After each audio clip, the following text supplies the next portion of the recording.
Salve, queridos alunos! Muito bem-vindos à nossa aula sobre psicologia jurídica. Separei aqui para a gente 70 questões sobre essa área da psicologia que tem despertado cada vez mais o interesse dos candidatos em concursos públicos. E o que a gente vai incluir aqui como psicologia jurídica? Aqueles concursos para instituições como tribunais de justiça, defensorias públicas, ministérios públicos, fundação casa, sistema prisional, em alguns casos TRFs, né, que são os tribunais regionais federais, às vezes cobram uma questão ou outra também, mas a grande maioria das questões que nós vamos resolver com certeza virão dos concursos para tribunais de justiça, que é onde a gente tem a maior oferta de vagas para psicólogos na área jurídica. Então nós vamos focar aqui em questões que falam especificamente sobre a atuação do psicólogo no âmbito da justiça, tá? Nesse tipo de prova, nos concursos para os cargos de psicólogo jurídico, nós temos também a cobrança de conteúdos da área clínica. Então, muitos temas de desenvolvimento, avaliação psicológica, psicopatologia, ética, resoluções do conselho, técnicas, teorias. Mas esses conteúdos nós não vamos utilizar na aula de hoje, porque nós já estudamos esses temas em aulas anteriores na primeira parte do nosso curso. Como o foco da segunda parte do nosso curso são as áreas de atuação, nós vamos nos focar em conceitos e em discussões próprias do âmbito jurídico, tá bem? Então essa é a nossa proposta para a aula de hoje. Eu espero que você já tenha feito aí a leitura, já tenha estudado, né, esses conteúdos. Lembrando que a proposta do curso de questões comentadas é ajudar você a avançar no entendimento da matéria. Então você precisa necessariamente fazer o estudo teórico desses conteúdos, seja através dos livros de referência, seja através do curso Carreiras em Psicologia Jurídica ou através dos cursos disponíveis no sistema VIP. É importante que você estude a teoria, que você utilize as questões comentadas como uma ferramenta para estar aprimorando a sua preparação. Lembrando que a gente pode utilizar as questões comentadas ou análise de questões em dois momentos na preparação para concurso. No primeiro momento, para traçar um perfil. Então, você vai parametrizar as questões. O que significa isso? Você vai pegar provas de concursos da área de interesse, no caso desse módulo de hoje, da área da psicologia jurídica, e vai classificar essas questões, colocar ao lado delas qual é o tema da questão. Com isso, você consegue ter um perfil dos temas mais cobrados, você consegue também identificar quais são os autores mais cobrados por cada banca.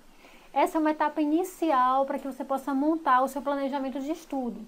E numa etapa posterior, mais avançada, que é depois de você ter estudado a teoria, as questões são importantíssimas para que você possa fazer a verificação do aprendizado e até estar fazendo uma correção de rota, caso perceba que faltou algum autor, algum tópico importante da sua preparação. Tá preparado? Então vamos lá, vamos começar aqui com a nossa primeira questão. Essa daqui foi aplicada pela banca Fundação Carlos Chagas em 2012 para o concurso do TRF2, quer dizer, Tribunal Regional Federal da Segunda Região, que é aquela região Rio de Janeiro e Espírito Santo. A articulação da psicologia com o direito teve origem na psicologia do testemunho. Deixa eu voltar aqui para colocar nossa canetinha. Ok, falha técnica. Pois bem, a gente tem aqui algumas alternativas que realmente destoam, tá? E para você ter optado por uma dessas alternativas, significa que você não conhece muito bem a área de psicologia jurídica. Eu trouxe essa questão no início porque ela é mais simples e a gente vai aquecendo aos poucos, ok? Pois bem, psicologia do desenvolvimento não é a nossa resposta, porque ela não necessariamente vai propor uma articulação da psicologia com o direito. Cognitiva também não, terapia sistêmica, ela é utilizada com frequência aí nessa perspectiva, né? A teoria sistêmica, na verdade, não tanto a terapia. A psicanálise também é uma abordagem que você pode estar utilizando com muita frequência. Vários autores da área de psicologia jurídica bebem dessa fonte. Então, a gente teria aqui essas duas alternativas, até a letra A também, que tem certa interface com as discussões do campo da psicologia aplicada à justiça, mas que não está relacionada com essa articulação da psicologia com o direito. A única alternativa que se aproxima dessa articulação é a psicologia do testemunho. O que significa isso? Dentre as áreas de atuação do psicólogo dentro do direito, existe uma especificidade que é com relação ao testemunho. Então, uma psicologia que começou a ser aplicada no campo do direito para entender, né, como é que ocorre aquelas informações que são prestadas durante um testemunho. Então, a veracidade das informações prestadas. Existe um outro ponto também que é muito utilizado, que é a questão das falsas memórias, né? Você está avaliando isso. Foi um primeiro interesse do campo do direito para buscar um diálogo com a psicologia. Então, é dessa forma que a psicologia se aproxima do direito, a gente começa a ter um primeiro discurso do que seria uma psicologia jurídica. Buscar entender esse testemunho, buscar entender essa pessoa que está ali testemunhando, está depondo, tá? Então, a nossa resposta está na letra E. Próxima questão. A resolução do Conselho Federal de Psicologia, de número 13 de 2007, reconhece algumas especialidades como campo de atuação do psicólogo. Assim, tendo como base a citada resolução, a psicologia jurídica.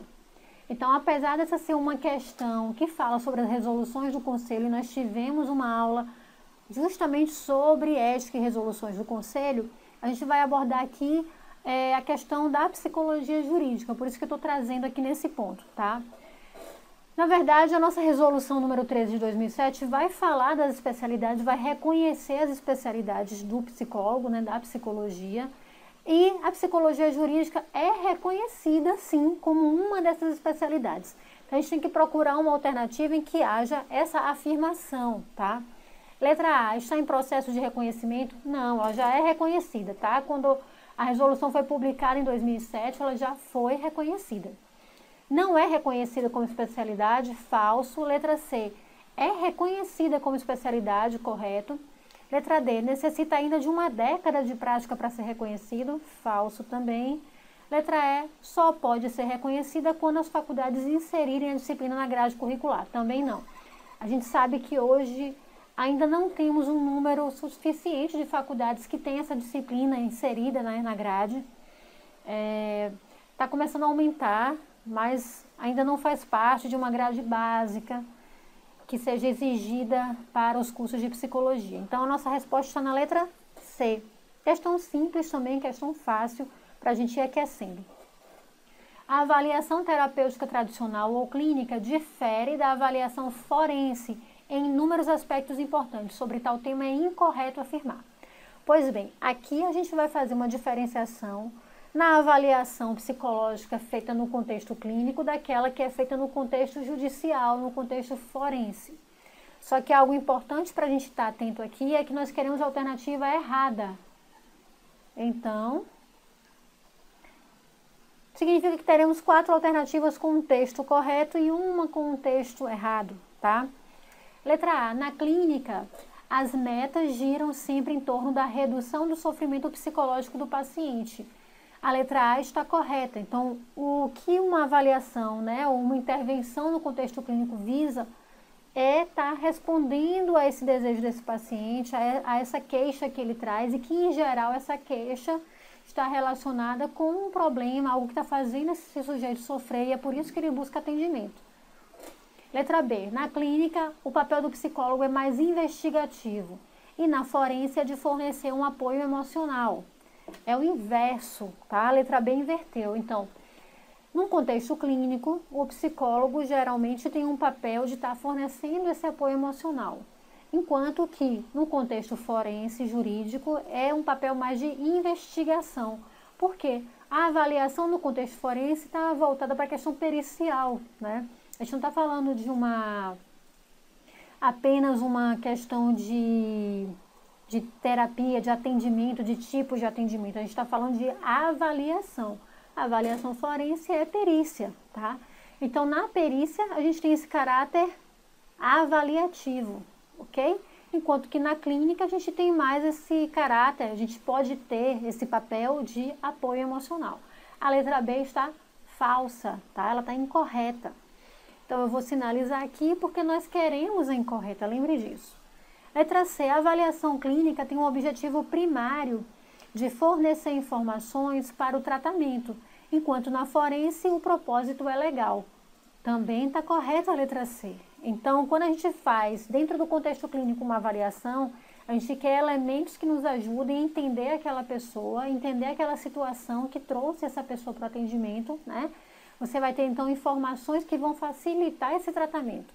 Enquanto que no contexto jurídico, você tem uma finalidade que é responder a um processo legal, responder a uma pergunta no âmbito da justiça, tá?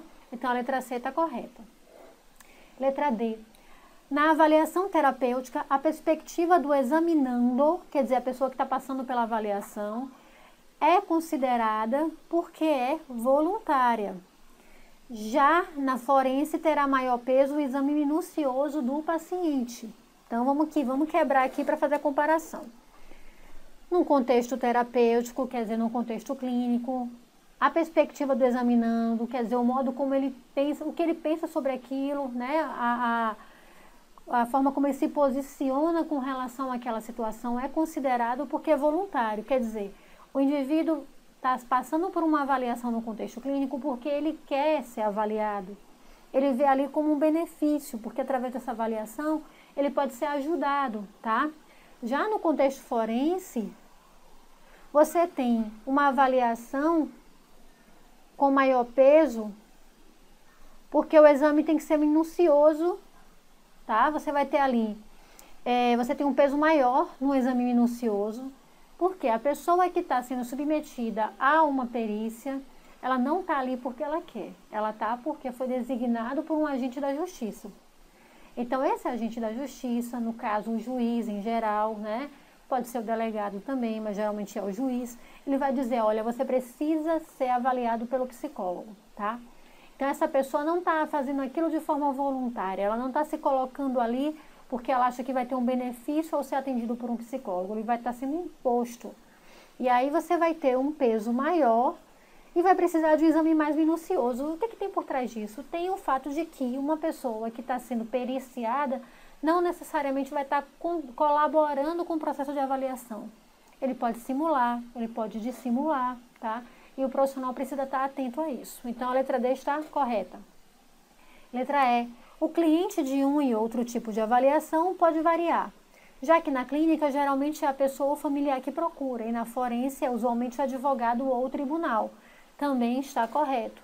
Então, o que acontece no contexto clínico, no contexto de tratamento, é que a pessoa que vai ser avaliada, ela chega ao psicólogo por uma iniciativa própria, ou porque um familiar vai acompanhando, ou um encaminhamento de um outro profissional de saúde, enquanto que no contexto forense, geralmente a demanda vem, né, pela justiça, aqui eles estão falando no tribunal, mas pode ser um delegado, por exemplo, não somente o juiz, ou porque o advogado da parte achou que caberia uma avaliação, tá? Então, a gente tem aí essas duas diferenças do perfil das pessoas que vão buscar essa avaliação no contexto clínico e no contexto forense. Bom, como nós queremos a alternativa errada, a nossa resposta está na letra B. 4. A lei incide como limite na sociedade, mas sem desconsiderar que limite é um conceito de ordem simbólica, a ordem da lei do pai, e que seu manejo ou sua aplicação vão depender sempre da capacidade de... Pois bem, a gente está falando aqui de limite, de lei enquanto limite, a gente está falando de um limite como algo simbólico, tá? Então a gente já tem aqui uma dica. A gente está falando de um simbólico dentro de uma perspectiva da psicanálise, que é uma imposição da lei do pai. Então, o pai, o nome do pai que vai impor esse limite, vai impor esse corte, né? A gente tem uma referência aqui de psicanálise. Então, veja que questão mais capciosa, né? É uma questão malandrinha. Ela está trazendo aqui um discurso sobre a lei, sobre os limites, sobre a sociedade, mas por trás ela vai trazer um pensamento psicanalítico. A gente vai ter que procurar, então, uma alternativa que coadune com esse viés, com esse olhar da psicanálise, do simbólico, né, do psíquico, e não de algo concreto e material, do aspecto mesmo da lei enquanto imposição de uma norma social. A gente vai procurar algo como uma norma psíquica, como uma norma simbólica, tá? Letra A, avaliação, vamos retomar. Seu manejo ou sua aplicação vão depender sempre da capacidade de... Eu vou ler todinho de novo para a gente estar com mais calma. a lei incide como limite na sociedade. Ok, isso é uma afirmação, tá? A lei vai estabelecer um limite na sociedade. Mas sem desconsiderar que limite é um conceito de ordem simbólica, tá? Da ordem da lei do pai, e que seu manejo ou sua aplicação vão depender sempre da capacidade de. Então, para que você consiga manejar ou aplicar esse limite, lembrando que o limite é algo que tem um caráter simbólico, o que é que você precisa? Avaliação pericial social, isso está correlacionado com esse discurso simbólico, com essa questão psíquica? Não. Do julgamento do legislador, julgamento é algo consciente, algo racional, né? Não é um termo que está relacionado com essa noção mais profunda de simbolismo, de psiquismo, como a referência que eles trazem aqui na ordem da lei do pai. Letra C, encaminhamento dos técnicos psicossociais. Isso aqui também é um aspecto prático, né? Não está dentro da ordem do simbólico. Simbolização de seu operador, legislador ou juiz. Olha só. Vamos entender. A letra E fala tramitação dos autos. O que a gente tem aqui? Nós temos 4 alternativas que falam de ações concretas, materiais, processuais, né? Ações voltadas especificamente para questões mais do cotidiano, das rotinas de trabalho, tá? A única alternativa que vai falar de uma questão simbólica, que vai falar de algo que está dentro desse registro do psiquismo, algo que dialoga com essa referência de psicanálise que está aqui embutida no enunciado da questão, é a letra D.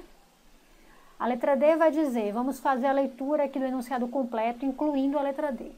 A lei incide como limite na sociedade, mas sem desconsiderar que limite é um conceito de ordem simbólica da ordem da lei do pai e que seu manejo ou sua aplicação vão depender sempre da capacidade de simbolização de seu operador, legislador ou juiz.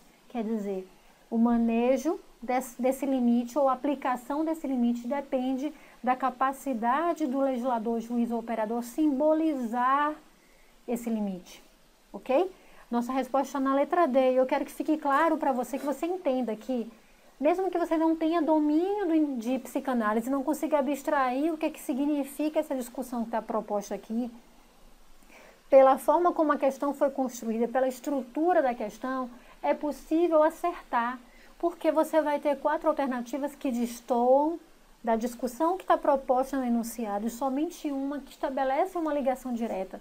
Porque se a gente está falando de ordem da lei do pai, a gente fala da lei do pai, a gente fala do nome do pai, que é uma discussão da psicanálise, a gente fala aqui de ordem simbólica, como está expresso no enunciado, você tem uma vinculação direta com a simbolização, ok? Por isso a nossa resposta na letra D. O sujeito do direito é aquele que age consciente de seus direitos e deveres e que segue leis estabelecidas em um dado ordenamento jurídico. Já para a psicanálise, o sujeito está sujeitado às leis. Vamos lá, a gente tem aqui mais uma vez uma estruturação, né, uma questão também da própria FCC, mais uma vez, falando da questão da psicanálise, trazendo elementos sobre ordenamento jurídico, né, um contexto mais amplo, e aí essa dica de que tem a ver com psicanálise. O que eles querem é a discussão proposta pela psicanálise sobre o sujeito que está sujeitado a leis. Quais são essas leis no âmbito do psiquismo? A gente estuda em psicanálise que o indivíduo ele é sujeitado a essas leis do inconsciente, não é verdade? O que acontece com a gente ao longo da nossa vida está relacionado diretamente ao registro que está no nosso inconsciente. Então, é a partir dessa discussão de inconsciente que a gente tem esse determinismo psíquico proposto pela psicanálise, tá?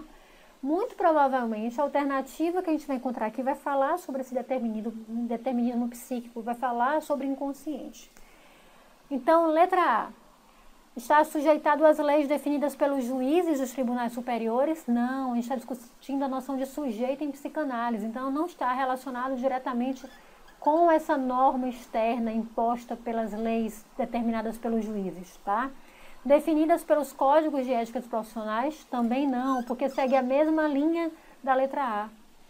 Letra C, regidas pelo ego e pelo superego? Bom, aqui a gente já pode pensar numa alternativa, porque já traz uma discussão da psicanálise. Vamos lá. Letra D, regidas pela CID-10? Também não, mesmo modelo das alternativas A e B. Letra E, regidas pelo inconsciente? Opa, ficamos aqui com duas alternativas que falam das discussões da psicanálise. E aí, quem é que vai reger essas leis psíquicas, né? A gente tem o ego e o superego, que a gente sabe que estão em conflito ali, ok?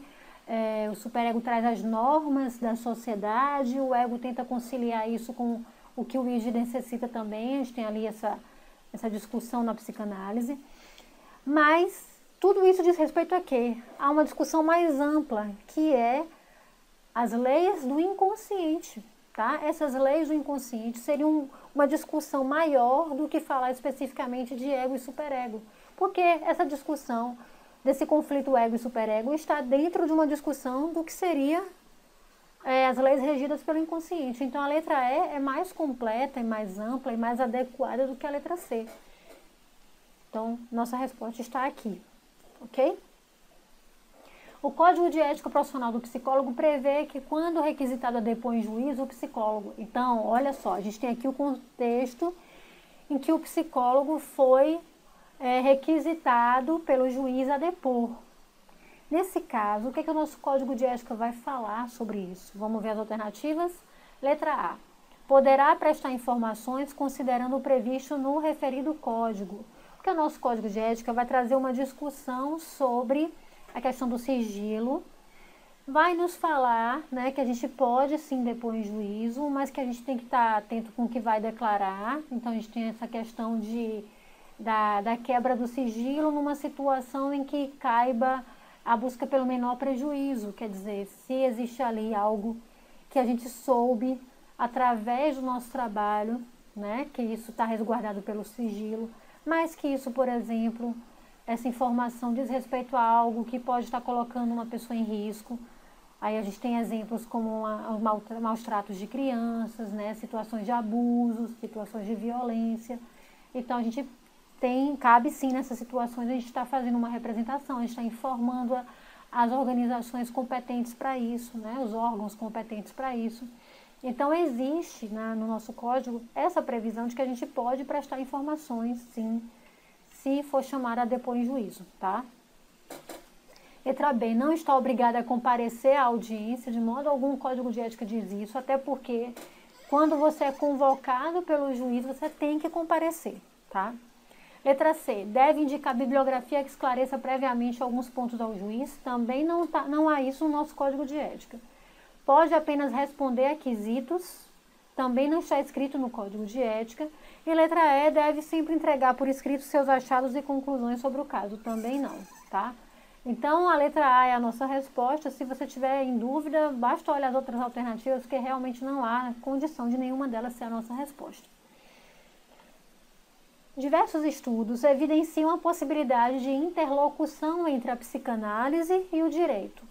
Dentre os limites possíveis para uma psicanálise no direito, é correto afirmar que: letra A.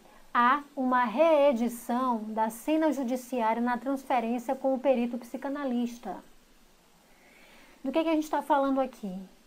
Que mesmo num contexto de justiça, você tem a possibilidade de estabelecimento de um vínculo de transferência. E nós vemos isso sendo discutido por uma série de autores e principalmente por Bleger, que vai falar da entrevista psicológica. E ele fala que numa situação de entrevista, você tem o fenômeno da transferência e da contratransferência. Isso tem que ser observado no contexto de entrevista. E isso ocorre em vários contextos, não somente no contexto clínico, no contexto de atendimento de terapêutica, tá? Então, se você está realizando uma perícia no contexto jurídico, pode sim estar ocorrendo ali, né? Provavelmente vai ocorrer e o profissional tem que estar atento, tá? Então, letra A está correta. Letra B, o perito psicanalista deve permanecer na posição de decisão que lhe é atribuída institucionalmente, sem maiores questionamentos em face da hierarquia existente. A primeira parte, ela é adequada, porque se você está atuando como perito, você está numa posição que lhe é atribuída institucionalmente com relação à tomada de decisões.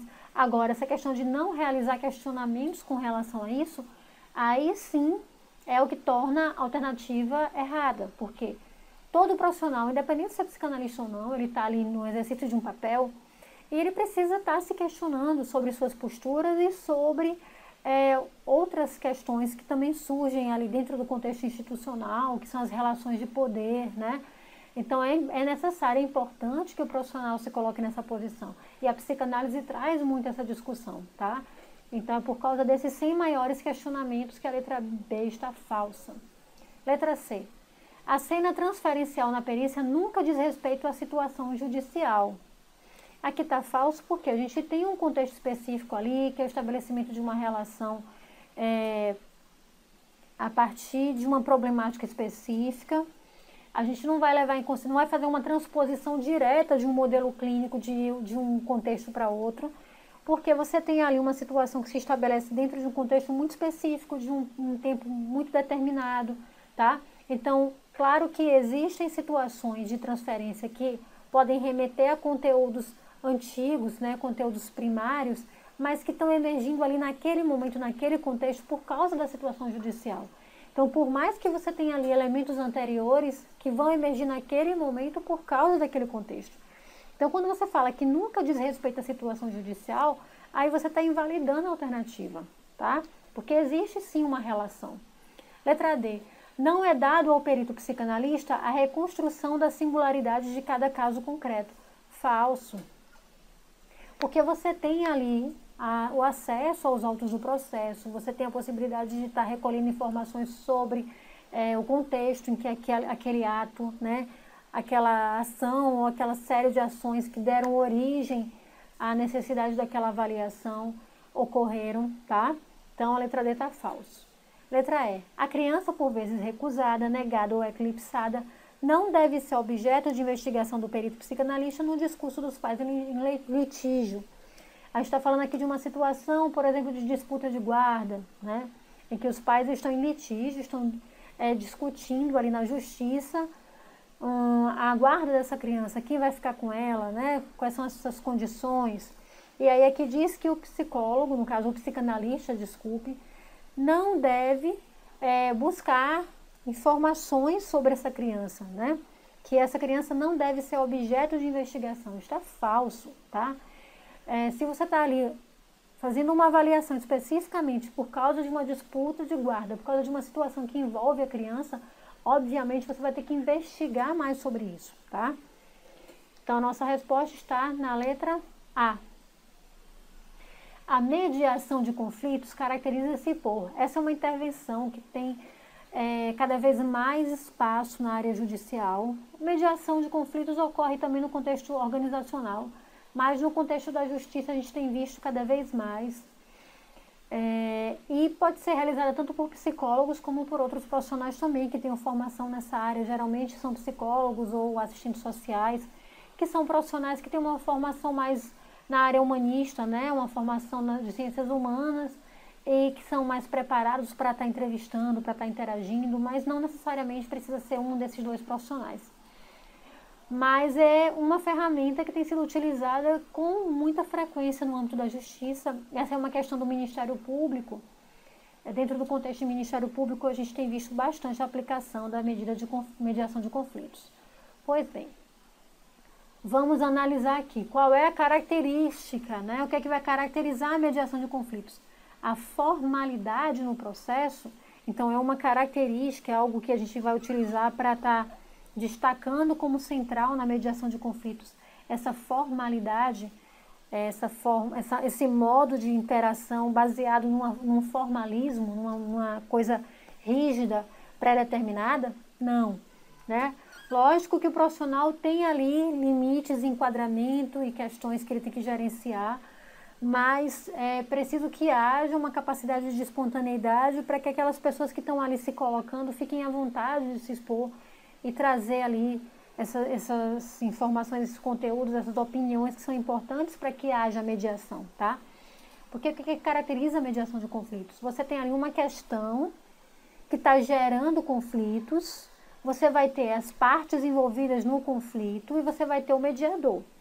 Esse terceiro, que é o mediador, o papel dele é estar ali conduzindo o processo para que ambas as partes possam ser ouvidas, possam se expressar, se colocar, dizer um ao outro o que pensam sobre aquela situação e acabe encontrando ali uma forma de lidar com esse conflito, tá? Então, o que se espera ao final de um processo de mediação de conflitos é que ambas as partes consigam chegar a um acordo que seja bom para os dois, né? O máximo possível. Letra B, acordos articulados isoladamente pelo mediador? Não. Porque se o mediador definir qual vai ser o acordo final, você não está fazendo ali uma mediação, né? Você está fazendo uma imposição, algo que vem de fora, algo que é determinado. É o que acontece, por exemplo, quando a tomada de decisão é feita pelo juiz. Quando você não consegue chegar em acordo, é o juiz, que é um terceiro, que tem um poder, que vai impor o resultado. A mediação, ela visa dar a essas pessoas a possibilidade de construírem uma solução, tá? Então, esse acordo ele não pode ser articulado isoladamente pelo mediador, ele é construído ali com as partes. C, decisão final nas mãos do mediador. Então, mais uma vez, uma alternativa que vai dizer que quem toma a decisão é o mediador e não toma a decisão, tá? Ele vai conciliar, ele vai construir ali, desculpe, conciliar não, ele vai mediar, porque a conciliação é um outro modelo, ele vai mediar a discussão até chegar ao ponto em que as partes vão entrar num acordo. Caracteriza-se por competitividade silenciosa. Essa competitividade pode estar presente, mas não é uma característica, tá? Então, as partes podem estar ali envolvidas naquele conflito e essa questão da competitividade entre elas pode ser algo presente que vai ter que ser abordado, tá? Para que consigam chegar a um acordo final. Mas a gente está procurando uma característica. Não é algo que pode aleatoriamente estar presente. Letra E, equidade do mediador no trato entre as partes. Letra E está correta. Então, o que é equidade? É essa noção de dar espaço para que um e o outro se coloquem, para que ambos tenham a oportunidade de estar se expressando, tá? Para que esse desequilíbrio que ocorre às vezes nas relações possa ser restabelecido, você possa ter um equilíbrio. Então, às vezes está desequilibrado, apenas um se expõe, apenas um se coloca, apenas um diz o que deseja, o outro não consegue se expor, ou o outro manipula de forma silenciosa. E aí, quando você faz esse trabalho de mediação de uma forma com equidade, dando voz a cada um no momento certo, percebendo o que cada um precisa e possibilitando que se coloquem, você consegue ter um resultado, né, de mediação, um bom resultado, um acordo final para esse conflito, tá? Então, uma característica, algo que é importante no processo de mediação de conflitos, é que o mediador consiga manter essa proposta de equidade. Considerando que, em algumas questões judiciais, é de suma importância a atuação do psicólogo, especialmente no que tange à perícia, assinale a alternativa correta. Letra A. Ao ser nomeado, o perito deverá, após seu trabalho, confeccionar o laudo pericial. O prazo de entrega desse documento pode ser prorrogado por uma vez, dependendo da justificativa apresentada e do deferimento do juiz. A gente está falando aqui dos trâmites processuais num caso de perícia, né? Então, essa primeira parte, o psicólogo vai ser nomeado como perito, não é isso? Ao ser nomeado, o perito deverá, após seu trabalho, confeccionar o laudo pericial. Então, o juiz vai designar um perito para que ele realize a perícia, então ele é nomeado para aquele processo especificamente. Qual é o trabalho dele? É realizar a perícia, é realizar a avaliação dentro do contexto jurídico e, finalizada essa avaliação, ele vai confeccionar esse laudo, porque é o laudo que vai ser repassado, então, para o juiz, para a tomada de decisão. o prazo de entrega desse documento pode ser prorrogado por uma vez. Então, isso daqui é algo que já está estabelecido, né, dentro do processo. É possível, sim, que o profissional, o perito, peça a prorrogação uma vez daquele prazo que foi estabelecido, porque quando o juiz nomeia o perito, ele já vai designar qual é o qual é o prazo para entregar o laudo, tá? Já tem esse prazo pré-estabelecido. E aí, uma vez que o profissional perceba que não vai dar conta porque está com um número grande de processos, né? Está com várias perícias sendo realizadas e tal, ele pode solicitar essa prorrogação, ou porque ele está esperando uma informação importante de uma visita que ele realizou, ou ele precisa fazer uma entrevista que é chave para aquela situação, para aquela perícia, tá?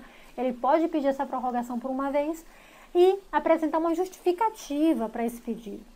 Com essa justificativa, o juiz vai deferir, quer dizer, ele vai autorizar a prorrogação do prazo, ou ele pode indeferir, quer dizer, o juiz pode dizer não aceito o seu pedido de prorrogação entregue no prazo original, tá? Então, a letra A está correta. Letra B, o psicólogo que atende uma criança envolvida em uma ação de guarda pode ser nomeado perito do caso, pois pode fornecer elementos fundamentais para a resolução do processo. Falso, porque nós sabemos, né, que existe uma resolução do nosso conselho que diz que a pessoa que atende como terapeuta das partes não pode atuar como perito nem como assistente técnico, ok? Então, se ele atende, ele não pode ser perito. Está falso. Letra C. Ao ser nomeado pelo juiz, o perito poderá participar de um processo enquanto assistente técnico de uma das partes envolvidas. Se ele está atuando como perito, ele não vai poder atuar em paralelo como assistente técnico, tá? Letra D. Cabe ao juiz nomear o perito e os assistentes técnicos que deverão atuar em cada processo. Assistente técnico é designado pela parte. A parte tem o direito de contratar um assistente técnico, ok? Então, pode ser a própria pessoa interessada ou o seu advogado que contrata esse profissional. O juiz vai nomear o perito, tá? Ele não interfere na escolha do assistente técnico. Letra E. O perito, ao elaborar a proposta de honorários, deverá estabelecer o período que será necessário para a elaboração do laudo, fixando os valores e estabelecendo a data de entrega do laudo psicológico. Esse é o procedimento do assistente técnico.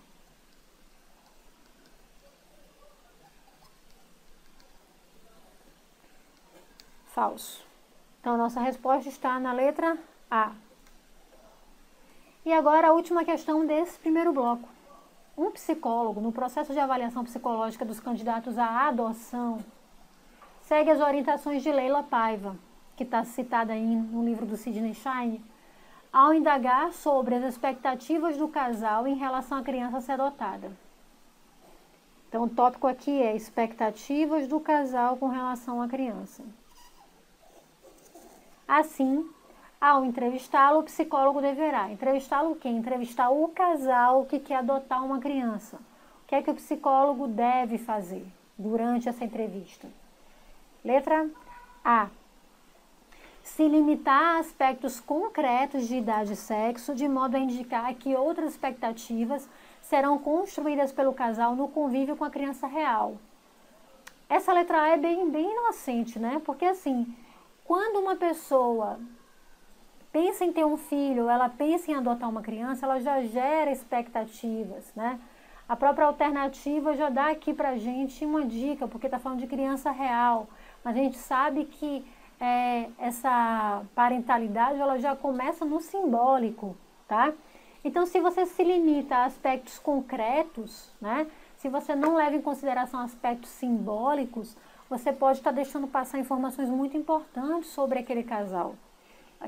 Aspectos, inclusive, que podem estar prejudicando bastante na interação dessa criança adotada, né, com esse casal adotante, tá? Então, é preciso estar levando em consideração também os aspectos simbólicos, os aspectos psíquicos, e não somente elementos factuais, elementos concretos do plano do real, tá? Letra B, ignorar os dados da dinâmica familiar, dado que o funcionamento do grupo familiar será alterado com o ingresso da criança adotada na família. Bom, é verdade que com o ingresso da criança vai haver uma alteração nessa dinâmica? Sim, vai haver. Mas essa dinâmica já existe, essa criança vai ser inserida nessa dinâmica. Então é importante entender o que é que já existe ali, tá? Para entender como é que essa criança vai chegar, como é que ela vai ser recebida, como é que isso vai se configurar a partir da entrada desse elemento. Então, ignorar esses dados de dinâmica é algo que pode ser bastante prejudicial, né? Com o desenrolar do acolhimento dessa criança. Letra C, evitar explorar os sentimentos dos solicitantes quanto à família biológica da criança, de modo a propiciar-lhes um espaço imaginário íntegro para gestar a criança que virá. Também está falso, porque a gente pode cair aqui no oposto, que é essa negação, né?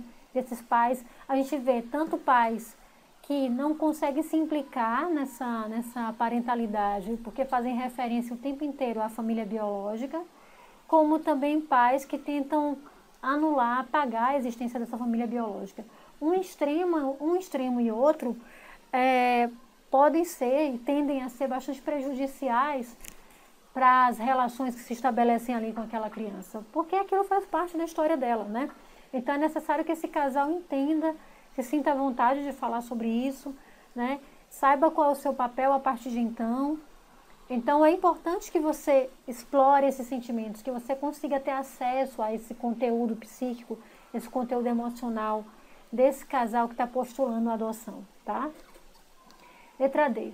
E além das características físicas, pois falar sobre o que os espera ou imagina da criança contribuirá para que o casal a insira em um curso desejante.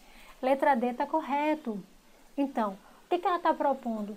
Que durante essa entrevista, o psicólogo busque entender, né, esses pais, falar sobre questões simbólicas, né, sobre expectativas, sobre aspectos psíquicos, coisas que vão além dessa busca do que os pais querem dessa criança, quais são as características da criança, né? Porque é muito comum ficar ali nos aspectos físicos, aparência, inteligência e coisas assim. Mas falar sobre qual é o lugar dessa criança, para perceber se essa família está desejando realmente uma criança real, uma criança concreta, ou se eles fantasiaram. Porque quanto mais eles fantasiarem em termos concretos, de dizer o que é que eles esperam de uma criança com determinadas características, mais difícil vai ser aceitar uma criança que vai vir que não vai corresponder a isso, porque isso está no registro da fantasia, tá? Então esses pais precisam ter uma flexibilidade para acolher essa criança tal qual ela é, ok? Então isso é algo que é difícil nas relações entre pais biológicos e seus filhos biológicos. Imagine para uma criança que está vindo de uma situação anterior e que vai ser inserida numa nova família. Então a letra D está correta. Letra E, focalizar as escolhas racionalmente justificadas pelo casal, porque no âmbito jurídico este é o nível de informações que interessa os operadores da lei. A justificativa até é interessante, né? A gente para e pensa, é verdade, no âmbito da justiça, os operadores da lei querem algo mais concreto, algo mais objetivo, mais racional. Só que a gente está lidando com aspectos psíquicos, né? Aspectos simbólicos, a gente está lidando com relacionamentos, e o psicólogo é o profissional que tem aí a formação para estar observando esses aspectos. Então é por isso que é designado que ele faça uma entrevista, que ele faça uma avaliação, porque ele tem esse instrumental para poder estar observando o que vai além desse discurso racional, tá? Então a letra E está falsa, não é focalizar as escolhas racionalmente justificadas. Você vai levar em consideração essa racionalização, mas você vai observar também o que há além disso. Então a nossa resposta está na letra D. Fechamos aqui nosso primeiro bloco e eu volto daqui a pouco.